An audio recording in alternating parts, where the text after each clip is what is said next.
Hey everyone, how you doing today? It's me, David, coming to you from the Beatles Corner. We are collecting the Beatles 101.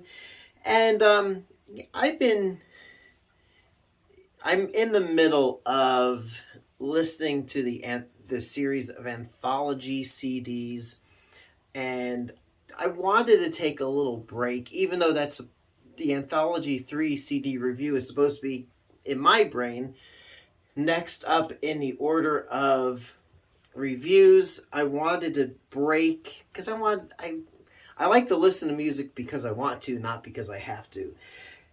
And getting into the mood, I wanted to listen to one of the albums that covered that period of the Anthology 3 CD, and that would be, the later years. We're talking about the White Album years, Get Back, Let It Be, Abbey Road eras.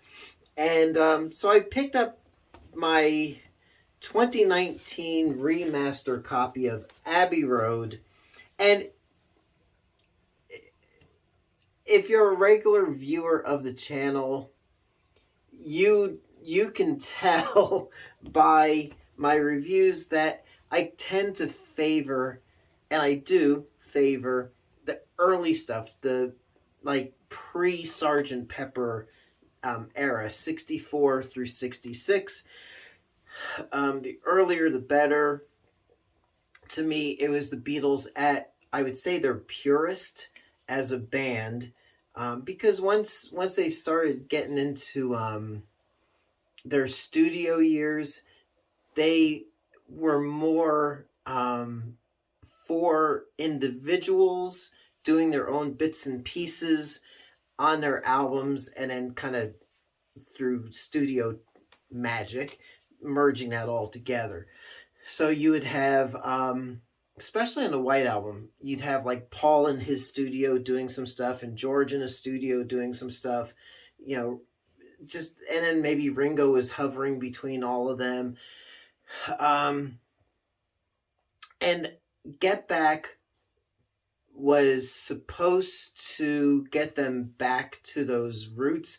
And as we would see in the Let It Be film, but to a better extent in the Get Back, Peter Jackson Get Back, I'll just say miniseries, on Disney and on DVD Blu-ray, you saw them back together as a band. And once those Get Back sessions fell through, and they couldn't find anything in their brains salvageable to release, then they got back to the studio to do Abbey Road. And a lot of the tracks on Abbey Road, several of them, we do see them in Let It Be and the Get Back mini-series to a bigger extent, see them working on some of these songs. And so even the demo, it's like, I was working on this song last night, and I just wanted to get your input on it, and you get some of those snippets. So what I wanted to do on this video is kind of tell you my thoughts about the Abbey Road album, songs I like, songs that I wish they never threw on here.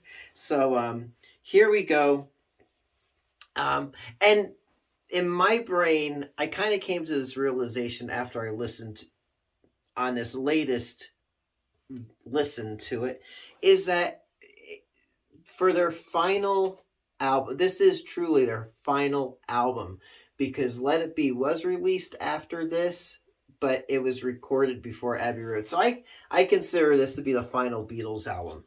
So, starting off with Come Together, classic. Oh, I was going to say, the thing I appreciated about this album after I listened to it again was that basically the band took everything that they had learned over the years and kind of put it on this final album. Although I don't think there was any backwards stuff on it, but there's still like studio trickery, there's still sound effects, there's still stuff that they learned along the way, but instead of loading a song with all that trickery. It's all in subtle areas. So come together, classic, something classic. I mean, you can't get more classic than that. Then we get to Maxwell Silver Hammer. That should have been put on McCartney's first solo album. Should have had a stronger, a better, nonsensical song in its, on there. If he had written and had put maybe like Another Day on there, or Uncle Albert, Admiral Halsey, or even if they did for their final album, do a straight intro. Yeah, we had Flying on Magical Mystery Tour, but do an instrumental or something, an instrumental song like Junk, something other than this from Paul. Oh Darling, never cared for this song, but I've grown to appreciate it over the years. But maybe that should have been third in line. I don't know. Anyway, and then Octopus's Garden. Ringo's songwriting. It's a decent song.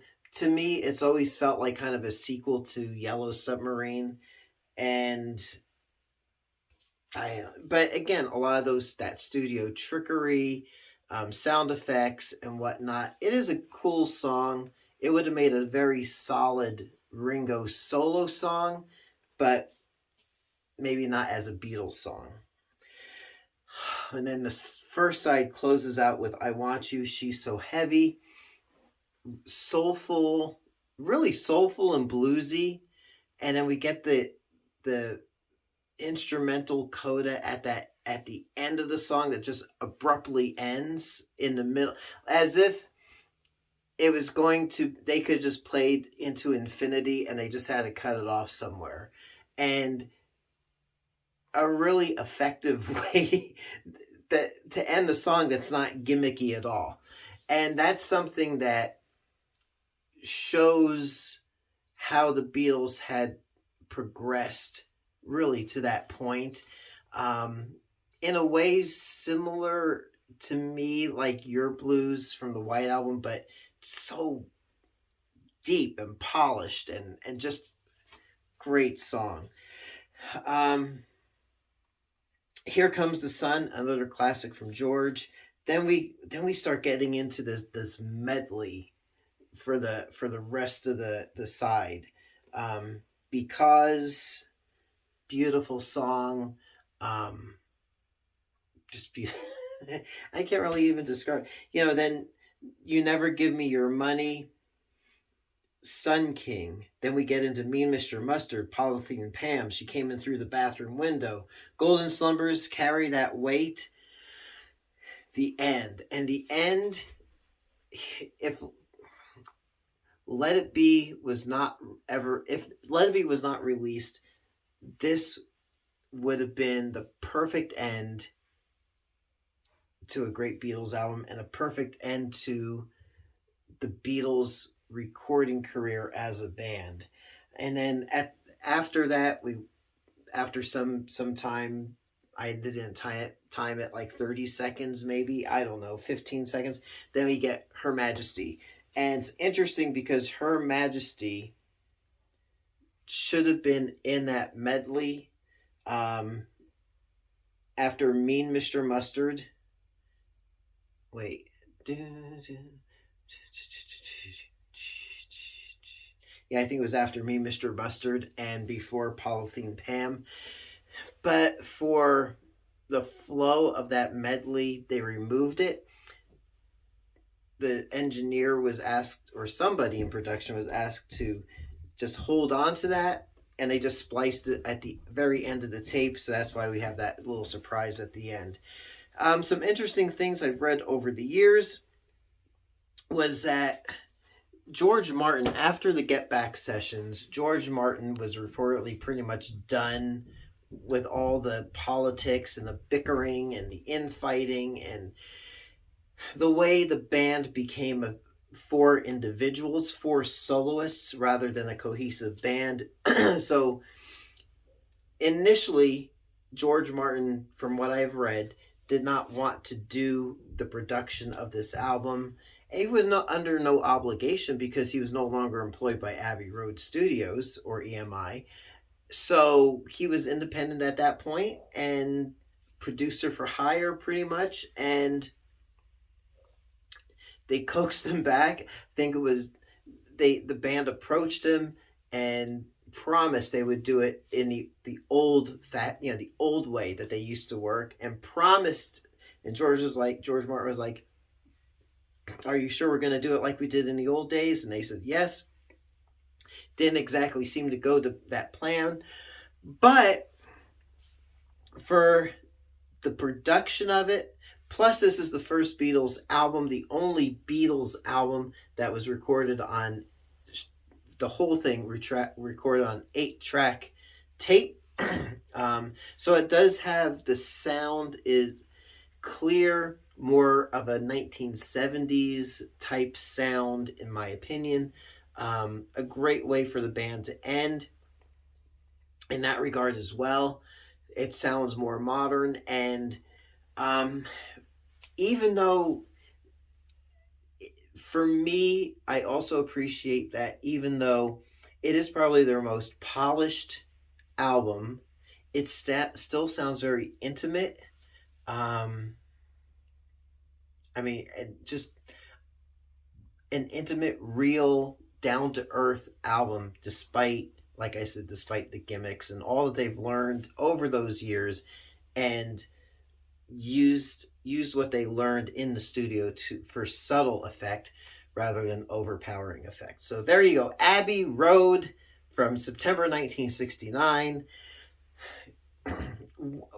Not an album I will pull out and listen to all the time, maybe every year, couple of years maybe, but still a really solid, good album, and an excellent swan song to the Beatles' recording career.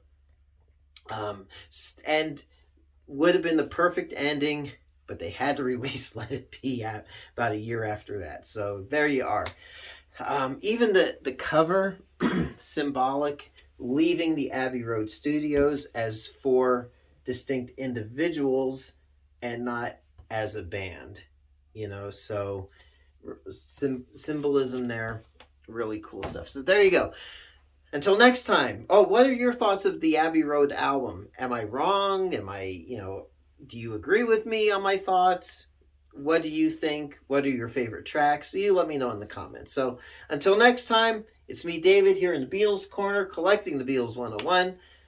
Catch you on the flip side. Catch you soon. Thanks for watching.